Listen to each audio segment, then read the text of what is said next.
بسم اللہ الرحمن الرحیم رب زدنی علما إن الحمد لله نحمده ونستعينه ونستغفره ونؤمن به ونتوكل عليه ونعوذ بالله من شرور أنفسنا ومن سيئات أعمالنا من يهده الله فلا مضل له ومن يضلله فلا هادي له وأشهد أن لا إله إلا الله وحده لا شريك له وأشهد أن محمدا عبده ورسوله فإن خير الحديث كتاب الله وخير الهدي هدي محمد صلى الله عليه وسلم وشر الأمور محدثاتها وكل محدثة بدعة وكل بدعة ضلالة وكل ضلالة في النار. قال الله تبارك وتعالى في القرآن المجيد والفرقان الحميد بعد أن أقول أعوذ بالله السميع العليم من الشيطان الرجيم من حمزه ونفخه ونفسه. يا أيها الناس اتقوا ربكم الذي خلقكم من نفس واحدة وخلق منها زوجها وبث منهما رجالا كثيرا ونساء واتقوا الله الذي تساءلون به والأرحام إن الله كان عليكم رقيبا. يا أيها الذين آمنوا اتقوا الله حق تقاته ولا تموتن إلا وأنتم مسلمون. يا أيها الذين آمنوا اتقوا الله وقولوا قولا سديدا يصلح لكم أعمالكم ويغفر لكم ذنوبكم ومن يطع الله ورسوله فقد فاز فوزا عظيما. الحمد لله خالق الوجود من العدم الذي علم بالقلم علم الإنسان ما لم يعلم والصلاة والسلام على سيد الأشرف الأنبياء المرسلين نبينا محمد وعلى آله وأصحابه أجمعين. رب اشرح لي صدري ويسر لي أمري واحلل عقدة من لساني يفقهوا قولي سبحانك لا علم لنا إلا ما علمتنا إنك أنت العليم الحكيم. اما بعد، کل ہم نے دیکھا کہ ایک جو مشہور صحابی ہے، بلکہ ہم یہ کہیں کہ ایک مظلوم صحابی ہے. ہم انشاءاللہ کسی مجلس میں تفصیل کے ساتھ وہ تمام واقعات رکھنے کی کوشش کریں گے، یا ایک تمام واقعات رکھنا تو کافی مشکل امر ہوگا، لیکن کم از کم بعض اہم واقعات کا انتخاب کر کر آپ کے سامنے رکھیں گے، جس سے اندازہ لگے گا کہ کس قدر صحابہ اور صحابیات پر ظلم کیا گیا. اور اس ظلم یعنی چاہے ہجرت کے موقع پر ہو، چاہے جسمانی طور پر ہو، ذہنی طور پر ہو، مالی طور پر ہو، ہر اعتبار سے جو ظلم صحابہ رضوان اللہ تعالی مجمعین پر کیا گیا، اور اللہ رب العزت نے جو صبر کی توفیق ان کو عنایت کی اور جس صبر کا مظاہرہ ان لوگوں نے کیا، وہ واقعی میں قابل تعریف ہے اور قابل اتباع. بدقسمتی سے آج بھی بہت سارے لوگ جو اپنے آپ کو اہل سنت کہتے ہیں، تاریخ کی روشنی میں یا گمراہ کن لوگوں کے افکار کی روشنی سے متاثر ہو کر صحابہ پر آج بھی ظلم کر رہے ہیں. نعوذ باللہ، صحابہ پر جو ہے ایسی تہمتیں اور ایسے الزام لگا رہے ہیں جس سے صحابہ بری ہے. الحمدللہ، کل ہم نے صحابہ کی عدالت پر گفتگو کرتے ہوئے بعض اہل علم جیسے ابن الوزیر الیمانی رحمۃ اللہ علیہ، اسی طریقے سے قاضی شوکانی رحمۃ اللہ علیہ نے جو کہا اس سے کل مراد نہیں بعض ہے، اور بطور استثناء دو صحابہ کو پیش کیا، ولید ابن عقبہ رضی اللہ تعالیٰ عنہ اور بسر ابن ابی ارتاد. بعض نے بسر بن ارتاد بھی کہا، بعض نے بسر ابن ابی ارتاد الامیری رضی اللہ تعالیٰ عنہ. تو کل ہم نے ولید ابن عقبہ رضی اللہ تعالیٰ عنہ کو دیکھا. یہاں پر ایک بات سمجھے ساتھیوں، صحابہ پر جو اعتراضات کیے گئے ہیں وہ تاریخ کی روشنی میں، جس کی کوئی خاص حقیقت نہیں ہے. یہی وجہ ہے حافظ صلاح الدین یوسف رحمۃ اللہ علیہ، اللہ ان کی قبر پہ کروڑوں رحمتیں فرمائے، جب مولانا مودودی نے خلافت و ملوکیت لکھی، اس کے جواب میں خلافت و ملوکیت کی تاریخی و شرعی حیثیت میں جب شیخ احمد سرہندی رحمہ اللہ کا ذکر کیا، تو وہاں پر آپ نے لکھی یہ بات کہ مودودی صاحب نے زیادہ مواد واقدی سے حاصل کیا. واقدی کون ہے؟ ایک مؤرخ ہے، ہسٹورین، مگر ائمہ رجال میں واقدی کذاب، جھوٹا، ان القاب سے وہ یاد کیا جاتا ہے.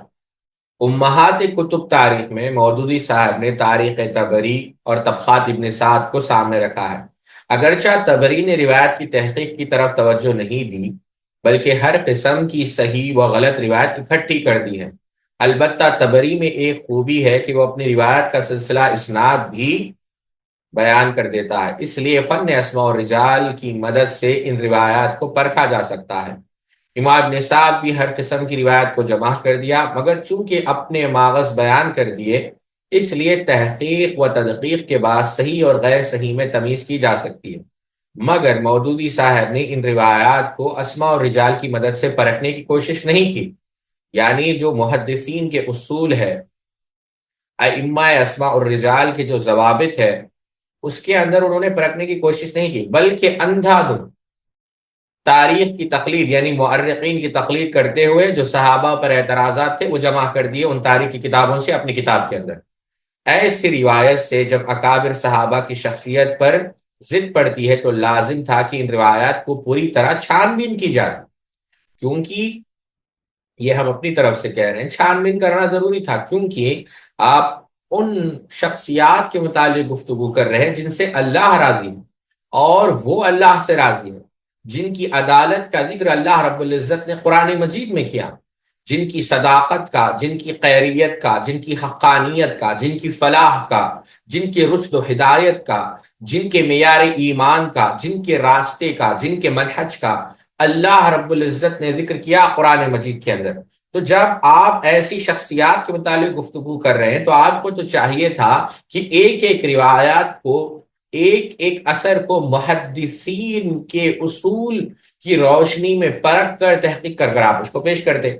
لیکن حافظ صلاح الدین یوسف رحمہ اللہ کہتے ہیں ایسی روایت سے تو لازم تو یہ تھا، لیکن کیا ہوا، مودودی صاحب نے ایسا نہیں کیا، ہر روایت کو جو ہے جمع کر دیا۔ تو بہرحال ولید ابن عقبہ رضی اللہ تعالی عنہ کا جب ہم نے دیکھا تو یہی حال ہے ساتھی، یعنی تاریخ کی روشنی میں جو ہے چیزوں کو نقل کر دیا گیا، لیکن جب ہم نے دیکھا، بہت مشہور ایک عالم دین ہے، الحاسا میں وہ دائی ہیں، شیخ عبد الخالق عبد الہادی مدنی، ان کی ایک کتاب ہے دو مظلوم صحابہ، اس کے اندر انہوں نے سیدنا ولید ابن عقبہ کا تفصیل سے ذکر کیا۔ آپ پوری تفصیل وہاں سے بھی لے سکتے ہیں، اردو میں ہے، عربی میں تو بہت سارا مواد ہے، تو یہ کتاب بھی آپ اپنے سامنے رکھیں۔ آج انشاءاللہ ہم جو دوسرے صحابی ہے بسر بن ارطا رضی اللہ تعالی عنہ، بسر ابن ابی ارطاد، یا بعد نے کہا بسر ابن ارطاد الامیری رضی اللہ تعالی عنہ، یہ کون تھے ان کا ذکر آئے گا ابھی۔ اب یہ جو ہے ان کے متعلق بھی کہا گیا۔ اب دیکھیں آیا ان کا معاملہ کیا ہے۔ رہا معاملہ بسر بن نبی ارطاد رضی اللہ تعالی عنہ کا، تو ان کے بارے میں ائمہ اکرام کی دو آراء ہے۔ پہلی رائے تو یہ ہے کہ وہ صحابی نہیں ہے، یہ یحییٰ ابن معین رحمۃ اللہ علیہ اور امام ابن عدی رحمہ اللہ کا قول ہے، اور اہل مدینہ بھی یہی کہتے ہیں کہ رسول اللہ صلی اللہ علیہ وسلم سے سماع ثابت نہیں، بلکہ امام نے معین رحمۃ اللہ علیہ نے یہاں تک کہا کہ جو بسر تھے وہ اچھے آدمی نہیں تھے۔ اچھا، جبکہ اہل شام کہتے ہیں کہ وہ صحابی ہے۔ یہی رائے امام مسلم کی، امام دارقطنی کی، امام ابن یونس کی ہے، بلکہ امام دارقطنی رحمۃ اللہ علیہ نے یہاں کہا کہ ان کی جو صحبت ہے لہو صحبت ولم یکن لہو استقامت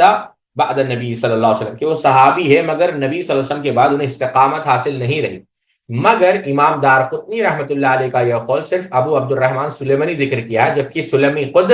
ضعیف ہے۔ اب یہاں پر دیکھیں ان کی صحابیت کو لے کر اختلاف ہے ساتھی۔ تو بات یہ عرض کر رہا تھا کہ سیدنا بسر رضی اللہ تعالی عنہ کی صحابیت پر اختلاف ہے، اور آپ جانتے ہیں جیسا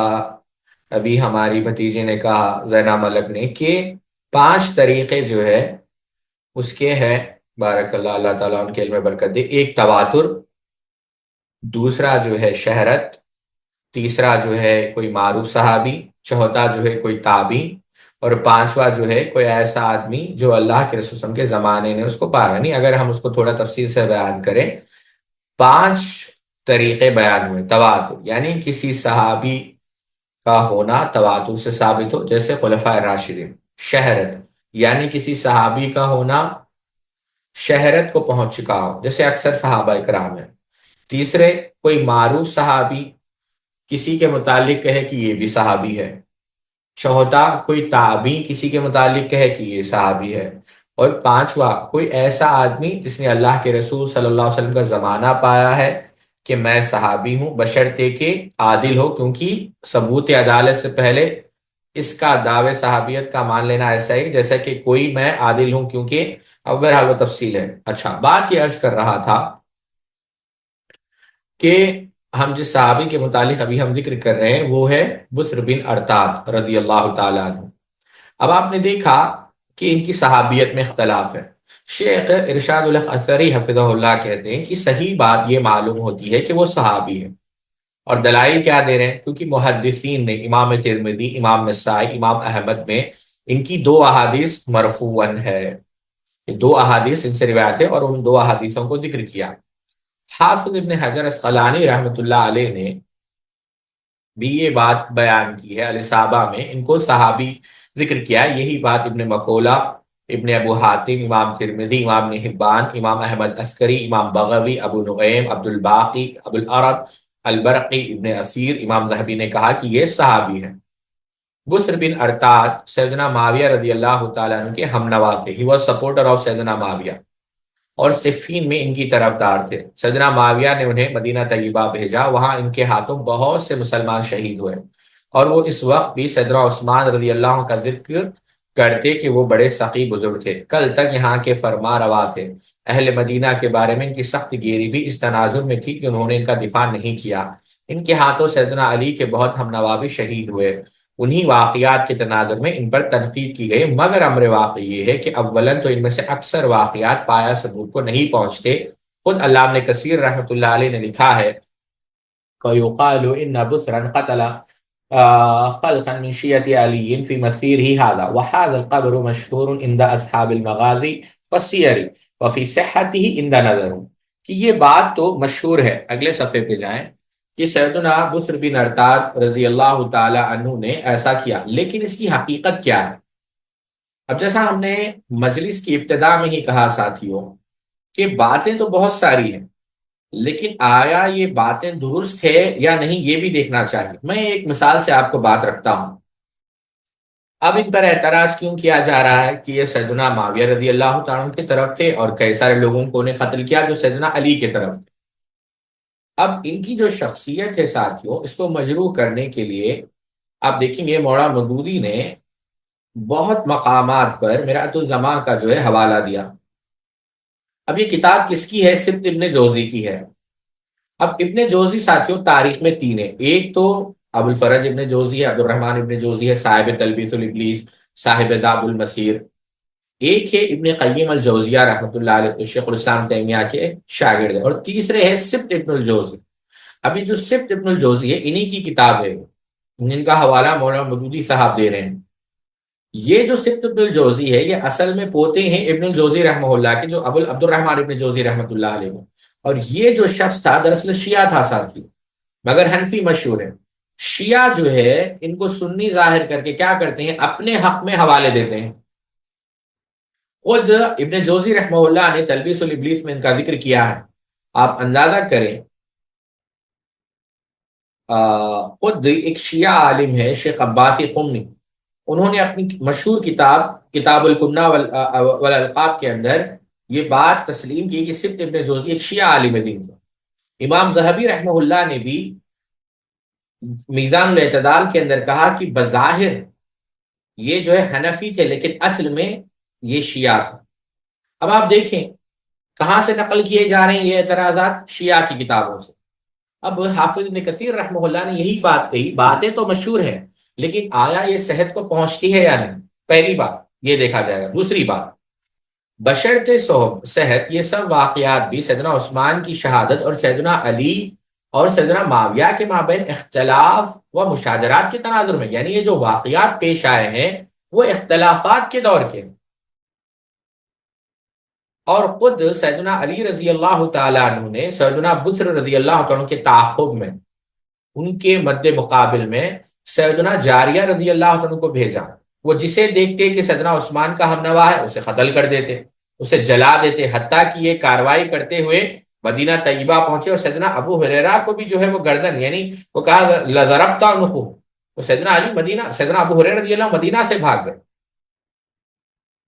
تو کیا سیدنا جاریہ رضی، شیخ یہاں پر سوال کر رہے ہیں کہ کیا سیدنا جاریہ رضی اللہ عنہ کی عدالت کو ساخط کیا جائے گا؟ کیا حضرت علی رضی اللہ عنہ سیدنا جاریہ کے ان اقدامات کو کوئی ایکشن لیا؟ تو یہ بھی صحابی ہے، لیکن یہ مشاجرات، بلکہ مشہور صحابی ہے سیدنا جاریہ، جن کو اللہ کے رسول صلی اللہ علیہ وسلم نے کیا کہا؟ لا تغضب، غصے میں نہ ہو۔ یعنی اب یہ کتنی ستم ظریفی ہے کہ سیدنا بصر رضی اللہ عنہ تو ایسے اقدامات پر ساخط عدالت قرار دیا جائے، اور جب یہی کام سیدنا یعنی اور پھر سیدنا معاویہ رضی اللہ عنہ پر تان کیا جائے، مگر سیدنا جاریہ ابن قدامہ کے ایسے ہی جو ہے اعمال پر جو ہے صرف نظر کر لیا جائے۔ تو شیخ الاسلام ابن تیمیہ رحمۃ اللہ علیہ نے اس پر کلام کرتے ہوئے کہا وَلِهَذَا كَانَ الصَّحَابَةُ كُلُّهُمْ ثِقَاتٌ بِاتِّفَاقِ أَهْلِ الْعِلْمِ بِالْحَدِيثِ وَالْفِقْهِ حَتَّى الَّذِينَ كَانُوا يَنْفِرُونَ عَنْ مُعَاوِيَةَ إِذَا حَدَّثَهُمْ عَلَى منبر المدينة يقولون وكان لا يتهم في الحديث عن رسول الله صلى الله عليه وسلم حتى بصر بن أبي أرطاد ما عرف منه روى حديثين رواهما أبو داود وغيره لأنهم معروفون بالصدق على النبي صلى الله عليه وسلم حفظا من الله لهذا الدين ولم يتعمد واحد الكذب على النبي صلى الله عليه وسلم إلا هتاك الله ستره وكشف أمره۔ اور اس لیے حدیث اور فقہ کا علم رکھنے والوں کے ہاں، محدثین اور فقہاء کے ہاں اتفاق ہے کہ تمام صحابہ ثقہ ہیں، حتیٰ کہ جو معاویہ رضی اللہ عنہ کے بارے میں چھان بین کرتے تھے، جب سیدنا معاویہ منبر پر مدینہ طیبہ پر حدیث بیان کرتے، وہ کہتے معاویہ رضی اللہ عنہ حدیث بیان کرنے میں جھوٹے نہیں، یعنی عادل ہے۔ حتیٰ کہ بصر بن ابی ارطاد باوجود یہ کہ ان کے بارے میں جو معروف ہے کہ دو حدیثیں روایت کرتے ہیں، جنہیں ابو داؤد وغیرہ جو پہلے ذکر ہوئی، ان کے بارے میں سچائی معروف ہے، وہ بھی ان کی عدالت ساقط نہیں، ان میں سے کسی نے بھی رسول اللہ صلی اللہ علیہ وسلم جھوٹ نہیں بولا، اور نہ اللہ ان کا پردہ چاک کر دیتے اور ان کا معاملہ واضح کر دیتے اگر جھوٹ بولتے دین کے معاملے میں۔ شیخ الاسلام ابن تیمیہ نے بصر بن ابی ارطاد کہا ہے، مگر بعض نے بصر بن ارطاد کہا ہے، اور جن دو احادیثوں کی طرف اشارہ ہے انہیں پہلے ذکر کیا جا چکا ہے۔ اگلے صفحے پہ جائیں۔ اچھا، اگر بصر بن ارطاد فاسق اور ساقط العدالت ہے جیسا کہ علامہ الوزیر کا خیال ہے، تو کیا یہ تمام ائمہ محدثین نے اپنی تصانیف میں ان کی روایت کو ذکر کیا؟ اللہ اکبر! یعنی شیخ کہہ رہے ہیں کہ اگر یہ ساقط العدالہ ہوتے، اگر یہ مجروح ہوتے،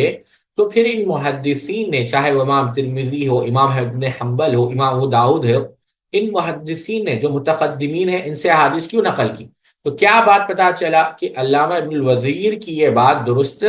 نہیں ہے۔ حافظ ابن حجر اسقلانی رحمۃ اللہ علیہ نے فرمایا وَلَوْ أَخْبَارُ شَهِيرَةٌ فِي الْفِتَنِ لَا يَنبَغِي التَّشَاغُلُ بِهَا، دور فتن میں ان کی خبریں مشہور ہیں جنہیں ذکر کرنا مناسب نہیں۔ یہ وہی بات ہے جس کی طرف ہم اشارہ ابھی کر آئے ہیں، یعنی شیخ نے ابھی اشارہ کیا ہے، یہ وہی بات ہے جس کی طرف ابھی ہم اشارہ کر آئے ہیں کہ سیدنا بصر رضی اللہ تعالیٰ عنہ جنگ صفین میں سیدنا معاویہ کے ہمراہ تھے، اور اس کے بعد کے اقدامات کو بھی وہ سیدنا عثمان کے دفاع میں اور سیدنا معاویہ کے ہمنوائی میں سمجھتے تھے، اور ان باہمی مشاجرات کے بارے میں سلف کا موقف مختصر وضاحت ہم پہلے کر چکے ہیں، مگر علامہ الوزیر کا موقف سلف امت کے قطعاً برعکس ہے۔ چنانچہ موصوف لکھتے ہیں وَعَلَمُ أَنَّ الْمُحَدِّثِينَ مَا خَلَفُونَ فِي هَذِهِ الْمَسْأَلَةِ إِلَّا فِي هَذَا وَأَنَّ مَذْهَبَنَا وَمَذْهَبَهُمْ فِي عَدَالَةِ الرُّوَاةِ وَاحِدٌ إِلَّا قَدْرَ أَرْبَعَةٍ أَوْ خَمْسَةٍ أَوْ قَرِيبٍ مِّن ذَلِكَ قَدْ ذَكَرْتُهُمْ فِي هَذَا الْكَلَامِ الْمُقَدَّمِ۔ خوب جان لو کہ محدثین سوائے اس مسئلے کے اور کسی مسئلے ہمارے مخالف نہیں، یعنی یہ خود کہہ رہے ہیں کہ ہمارا مسئلہ محدثین کے خلاف ہے، اور ان کا راویوں کی عدالت کے بارے میں مذہب ایک ہے سوائے 4-5 یا اس کے قریب راویوں کے جن کا ذکر میں نے پہلے کلام کیا۔ اس لیے علامہ الوزیر نے اگر یہ موقع اختیار کیا ہے تو بہرحال سلف کے مخالف ہے، اور اس حوالے سے ان کا بڑا سہارا علامہ ابن عبد البر رحمہ اللہ کی الاستیاب، ایک ان کی کتاب ہے، مگر خود علامہ ابن البر کے اس اسلوب پر اہل علم نے نکیر کی ہے، بلکہ اسے ان کی اس کتاب کے عیوب اور کمزوریوں میں شمار کیا ہے۔ چنانچہ 7ویں ہجری کے معروف محدث امام ابن صلاح رحمۃ اللہ علیہ نے کہا ہے اپنی کتاب علوم الحدیث کے اندر کہ ومن اجلها واکثرها من فوائد کتاب الاستیاب لابن عبد البر لولا ما شانه به من اراده كثيرا مما شجر بين الصحابة وحكايته عن الاخباريين المحدثين وغالب على الاخباريين الاكثار والتقليد فيما يروونه.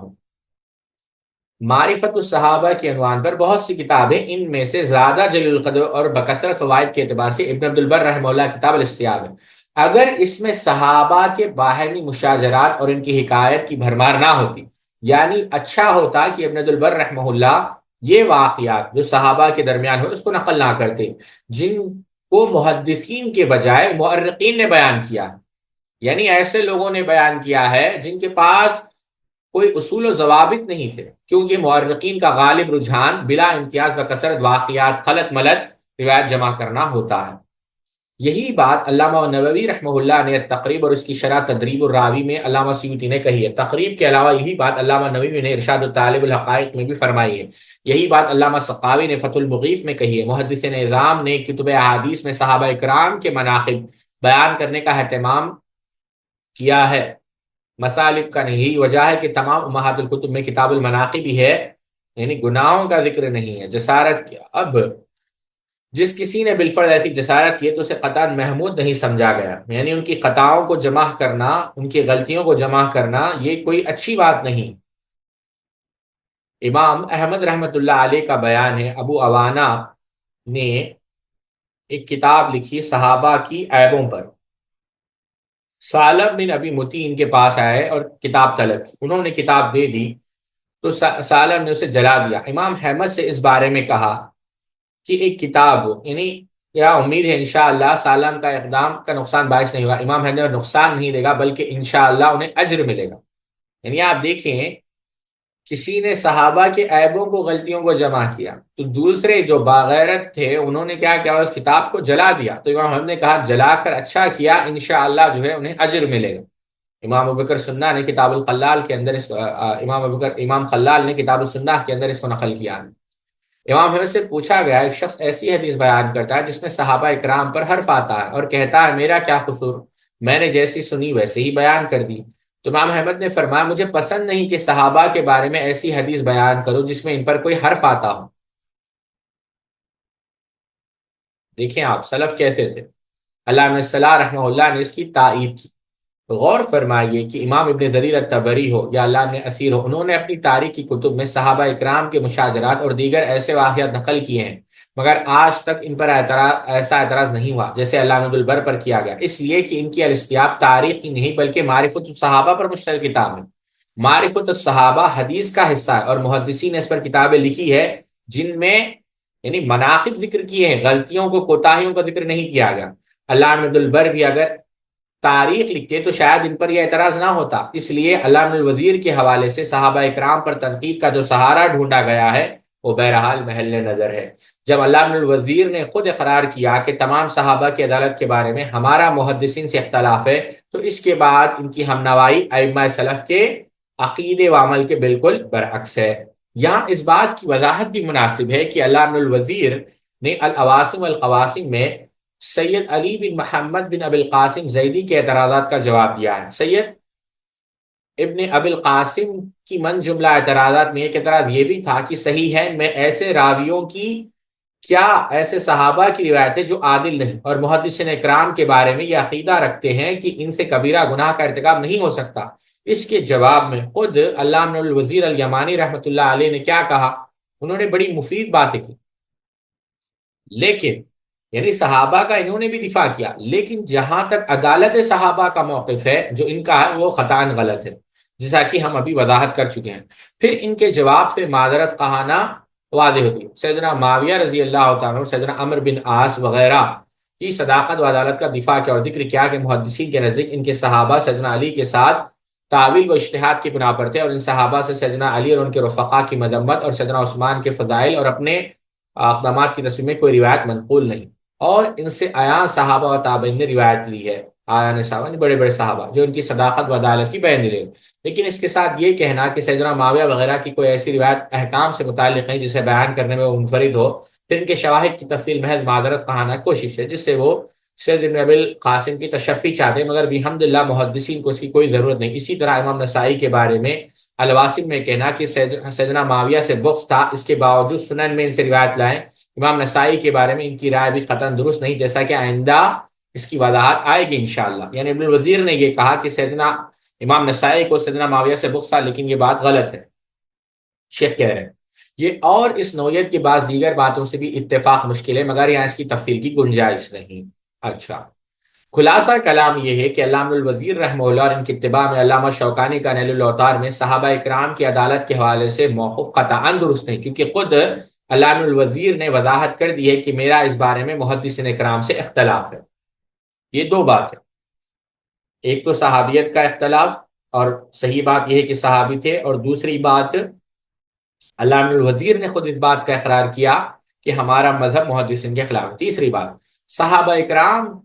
پر روافظ کا یہ اعتراض معروف ہے کہ صحیح بخاری اور صحیح مسلم میں عبداللہ ابن عباس رضی اللہ عنہ سے مروی ہے کہ رسول اللہ صلی اللہ علیہ وسلم نے فرمایا قیامت کے دن میری اور امت کے افراد لائے جائیں گے، دائیں بائیں سے انہیں پکڑا جائے گا، اور میں کہوں گا کہ میرے اصحاب ہے، تو کہا جائے گا آپ کو کیا معلوم کہ آپ کے بعد انہوں نے کیا کیا؟ یہ اپنی ایڑیوں کے بل پلٹ گئے تھے، جس سے معلوم ہوتا ہے کہ سب صحابہ نے ایمان پر استقامت نہیں دکھائی۔ اس کا جواب ہم نے پچھلی نشستوں میں بھی دیا ہے ساتھیوں، لیکن شیخ کا جواب ہم دہرا دیتے، مگر یہ اعتراض بھی درست نہیں، بلکہ صحابی کی تعریف کو پیش نظر نہ رکھنے کا نتیجہ ہے۔ صحابی کی تعریف یہ ہے کہ جس نے ایمان کی حالت میں رسول اللہ صلی اللہ علیہ وسلم سے ملاقات کی ہے اور اسلام پر فوت ہوا ہو، اور جو کوئی اسلام سے مرتد ہو گیا ہے اسے صحابی شمار نہیں کیا جائے، جیسے عبداللہ ابن اقتل، جس کے بارے میں آپ نے فرمایا تھا کہ وہ بیت اللہ کے غلاف کے نیچے بھی چھپا ہو تو اسے قتل کر دو، چنانچہ اسے اسی حالت میں قتل کر دیا۔ جیسے عبیداللہ بن جہش جو حضرت ام حبیبہ کا خاوند تھا، دونوں نے ہجرت حبشہ کی، حبشہ میں عبداللہ عیسائی ہو گیا، یا جیسے ربیعہ ابن امیہ بن خلف جو فتح مکہ کے موقع پر مسلمان ہوا، حجۃ الوداع میں آپ سب کے ساتھ حج کیا، آپ کے انتقال کے بعد عہد فاروقی میں مرتد ہو گیا۔ بعض وہ بھی تھے جو مرتد ہو گئے مگر پھر اسلام میں پلٹ آئے، وہ بھی صحابی شمار ہوتے ہیں، جیسے اشعث بن قیس، قرہ بن حبیرہ، عمرو بن معدی کرب وغیرہ۔ لہٰذا جب صحابی کی تعریف میں یہ بات شامل ہے کہ وہ اسلام پر فوت ہوا، تو اس روایت میں صحابہ اکرام کے ایمان پر قائم نہ رہنے پر استدلال درست کیسے ہو سکتا ہے؟ حافظ ابن حجر اسقلانی نے یہ بات بیان کی، ولا شک ان من ارتد صلب اسم صحبتی لانہ نسبت شریفۃ اسلامیۃ فلا يستحقها من ارتد بعد ان اتصف بها۔ اس میں کوئی شک نہیں کہ جو مرتد ہو گیا اسے صحابی کا لقب سلب ہو گیا، کیونکہ صحابی اسلام کی جو ہے ایک باشان نسبت ہے۔ صحابی ہونے کے بعد جو اسلام سے مرتد ہو جائے اسے یہ لقب نہیں ملے گا۔ امام بخاری رحمۃ اللہ علیہ نے بھی اپنے استاد امام قبیصہ بن عقبہ سے نقل کیا کہ اس حدیث کا مصداق مرتدین تھے، یعنی جو سیدنا ابو بکر رضی اللہ عنہ کے زمانے میں مرتد ہو گئے۔ لہٰذا جو صحابہ ایمان پر قائم رہے اور اس پر انہیں موت نصیب ہوئی، وہ قطعاً اس کا مصداق نہیں۔ علامہ الوزیر نے ذکر کیا ہے کہ علامہ عبدالبر نے بسر بن ارتاد کے ترجمے میں یہی حدیث فاقول و صحابی لا کر عدالت صحابہ کی تخصیص پر استدلال کیا ہے، یہ بات انہوں نے ذکر کی ہے۔ لیکن یہ بات جو علامہ عبدالبر نے بسر بن ارتاد کے ترجمے میں ذکر کی ہے اور فرمایا کہ اس موضوع کی تمام روایت تمہید میں بیان ہے، مگر قابل غور بات یہ ہے کہ اس سے ان کا مقصود بسر بن ارتاد کا ارتداد ہے نہیں۔ علامہ الوزیر ہی فرماتے ہیں وَقَدْ ذَكَرَ شُرَّاحُ الْحَدِيثِ مِنْ أَهْلِ السُّنَّةِ فِي تَعْوِيلِ هَذَا الْحَدِيثِ أَنَّ جَمَاعَةً مِمَّنْ تطلق علیہم صحبت ارتدوا عن الاسلام۔ اہل سنت شراح حدیث نے اس حدیث کی یہ تعویل کی ہے کہ صحابہ کی ایک جماعت اسلام سے مرتد ہو گئی، لہٰذا اگر بسر بن ارتاد کے ترجمے حدیث لانے سے علامہ البر کی یہی مراد ہے تب بھی، یا اس سے مراد ان کا فسق اور ساقط و دلال ہے تب بھی خطان درست نہیں ہے، کیونکہ حضرت بسر رضی اللہ عنہ اگر یہی پوزیشن ہوتی تو ان کے بیان کردہ دونوں احادیث کو ایک درجن یعنی 12 محدثین کتب حدیث میں قطعاً ذکر نہ کرتے اور باقاعدہ باب باندھ کر ان کے حدیث سے استدلال و استنباط نہ کرتے، بلکہ امام ترمذی رحمہ اللہ نے ذکر کیا ہے کہ امام اسحاق بن رہوے نے بسر رضی اللہ تعالی عنہ کی حدیث کی بنا پر فرمایا کہ دوران حرب یعنی دوران جنگ سزا نافذ نہیں کی جائے گی۔ علامہ القیم نے اعلام میں یہی موقف امام احمد، امام اوزاعی وغیرہ کا بھی ذکر کیا ہے، بلکہ اس پر صحابہ اکرام کا اجماع نقل کیا ہے۔ صدر بسر رضی اللہ عنہ کی اس حدیث سے استدلال کیا گیا، بلکہ بسر رضی اللہ تعالیٰ عنہ عمر بھر اکثر و بیشتر یہ دعا پڑھتے رہے، اللہم احسن عاقبتنا فی الامور کلھا، اے اللہ ہمارے تمام معاملات کو انجام بہتر بنا اور ہمیں دنیا اور آخرت کی ندامت سے محفوظ فرما۔ انصاف شرط ہے کہ آخرت کا خوف رکھنے والے اور اس کے رسوائی سے بچنے کی ہمیشہ دعا کرنے والے کیسے مرتد ہو سکتے ہیں؟ تو یہ دلائل شیخ نقل کر رہے ہیں اور کہہ رہے ہیں کہ ہم عرض کر چکے ہیں کہ بسر بن ارتاد رضی اللہ عنہ کی سخت گیری اور غارت گری کے حوالے سے واقعہ صحیح نہیں ہے، علامہ کثیر نے کہا ہے۔ دوسری بات، یہ سب سیدنا معاویہ اور سیدنا علی رضی اللہ عنہ کے درمیان جو اختلاف ہوا ہے اس کا حصہ ہے، اور اس کے بارے میں ہمیں خاموش رہنا چاہیے۔ اس لیے بعض محدثین نے جو ان کے تناظر میں جو تبصرہ کیا ہے وہ محل نظر ہے، شاذ قول ہے، بلکہ اس کے برعکس 12 محدثین نے ان کی روایت کو نقل کیا ہے جو اس بات پر واضح دلیل ہے کہ یہ عادل تھے، صحابی تھے، نعوذ باللہ من ذلک مرتد نہیں ہوئے تھے، اگر ہوتے تو ان سے روایتیں کیوں نقل کی جاتی؟ اچھا، بعض لوگوں نے ان سے یہ بھی سنا گیا ہے کہ اللہ تعالیٰ نے جہاں سابقون مہاجرین و انصار کا ذکر کیا ہے وہاں منافقوں کا بھی ذکر کیا ہے، لا تعلمهم نحن نعلمهم، آپ انہیں نہیں جانتے تھے، ہم انہیں جانتے تھے، اس لیے آپ کی خدمت میں حاضر ہونے والے مومنین نہیں منافقین بھی تھے، اور اللہ تعالیٰ ہی کو علم ہے کہ وہ کون کون تھے۔ اب اس کا جواب یعنی لاشعوری طور پر یہ کہا جا رہا ہے کہ صحابہ میں بعض منافق تھے۔ اب آپ دیکھیں اس کا جواب دے رہے ہیں شیخ، مگر یہ محض شیطانی وسوسہ ہے۔ اولاً تو یہ دیکھیے کہ مہاجرین اولین سابقین اور انصار اولین سابقین کا ذکر غیر کتب حدیث و سیر میں معروف ہے۔ رسول اللہ صلی اللہ علیہ وسلم نے ان میں سے بعض کا نام بنام ذکر کر کے انہیں جنت کی بشارت دی ہے۔ تمام اہل بدر کے بارے میں اللہ تعالیٰ نے اپنی رضا کا اعلان فرمایا ہے، اور اصحاب شجرہ کے بارے میں بھی رسول اللہ صلی اللہ علیہ وسلم نے فرمایا کہ ان میں سے کوئی دوزخ میں نہیں جائے گا۔ ان نفوس قدسیہ کے بارے میں ایسی تمام بشارتوں کے باوصف کچھ خانہ خراب ان میں سے بعض مقترد ہے تو دوسرے صحابہ اکرام کے بارے میں ان سے خیر کی توقع نہیں کی جا سکتی۔ دوسری بات، منافقین کے بارے میں اللہ کے رسول کو آگاہ کر دیا گیا تھا، بلکہ ایک روایت کے مطابق تو آپ نے ممبر پر کھڑے ہو کر ان کا نام لے کر ان کو مسجد سے نکل جانے کا حکم دیا۔ حذیفہ ابن یمان رضی اللہ عنہ کا یہ خط یہی تھا نا کہ یہ آپ سن کے کیا ہے، رازدان ہے۔ اللہ کے رسول صلی اللہ علیہ وسلم نے ان کو منافقین کے نام بتلائے تھے، تو جب کوئی فوج ہو جاتا تو سیدنا عمر رضی اللہ عنہ کی نظر میں وہ شک کی نگاہوں سے ہوتا، تو سیدنا حذیفہ کو اگر جنازے کی نماز میں دیکھتے تو سیدنا عمر بھی پڑھ لیتے ورنہ نہیں پڑھتے، جیسے امام ابن عساکر رحمۃ اللہ نے نقل کیا۔ خود سیدنا حذیفہ رضی اللہ تعالی عنہ فرماتے ہیں کہ رسول اللہ صلی اللہ علیہ وسلم نے فرمایا کہ میرے ساتھیوں میں 12 منافق ہیں جو جنت کیا اس کی خوشبو بھی نہیں پائیں گے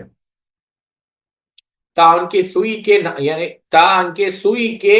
ناکے سے اونٹ گزر جائے۔ ان میں سے 8 کے لیے وابلہ کافی ہے، یہ آگ شعلہ جو ان کے کاندھے پر لگے گا تو سینے تک پہنچ جائے گا، یعنی اندرونی بیماریوں اور سے مریں گے اور باقی اپنی موت مریں گے، جس سے یہ بات واضح ہو جاتی ہے کہ منافقین کے بارے میں اللہ کے رسول صلی اللہ علیہ وسلم کو خبردار کیا گیا تھا، اور صحابہ اکرام رضوان اللہ تعالی مجمعین بالخصوص سیدنا حذیفہ رضی اللہ عنہ نے جانتے اور پہچانتے تھے، اور ان میں سے اکثر و بیشتر تو رسول اللہ صلی اللہ علیہ وسلم کی حیات طیبہ میں ہی اپنے انجام کو پہنچ گئے تھے، حتیٰ کہ علامہ الوزیر نے تو کہا ہے کہ ہم کسی منافق کو نہیں جانتے کہ وہ عام اور تاز غزوہ حنین اور عطاس کے بعد بھی اسلام پر قائم رہے، کیونکہ منافق کا نفاق تب رونما ہوتا ہے جب اسلام کے ماننے والوں میں قوت کا اقتدار نہ آیا، نہ رسول اللہ صلی اللہ علیہ وسلم نے ان کی کوئی اہمیت دی، نہ ہی خلفائے راشدین میں سے کسی نے کسی منافق کو عامل یا امیر مقرر کیا ہے۔ مگر یہ کیا ستم ظریفی کی ہے کہ منافقین کے اس تناظر میں ان پاک بعض ہستیوں میں بھی نفاق ڈھونڈا جاتا ہے، ان کو رسول اللہ صلی اللہ علیہ وسلم نے نام لے کر جنتی قرار دیا ہے۔ یہ حضرات دراصل بغض صحابہ کے نتیجے میں خود اس بیماری میں مبتلا ہے، اس لیے عربی کا محاورہ ہے المرء یقیس علی نفسہ کے مطابق صحابہ بھی اپنے جیسے صحابہ کو اپنے جیسے باور کرانا چاہتے ہیں۔ تو یہاں پر دیکھیں کوشش یہی کی جا رہی ہے، جو خود منافق ہے وہ نعوذ باللہ من ذالک صحابہ کو جو ہے منافق قرار دینے کی کوشش کر رہے ہیں۔ تو یہ دفاع ہے سیدنا بسر بن ارتاد رضی اللہ تعالیٰ کا۔ اور آخری بات جو شیخ نے کہی کہ صحابہ اکرام کے بارے میں ان کے اعداء کے بیان کردہ یعنی جو اعتراضات ہیں بہت لمبے ہیں، اور ان تمام اعتراضات کا جواب ایک مجلس میں نہیں دیا جا سکتا۔ شیخ الاسلام ابن تیمیہ نے منہاج السنہ میں، اور شاہ عبدالعزیز محدث دہلوی نے تحفہ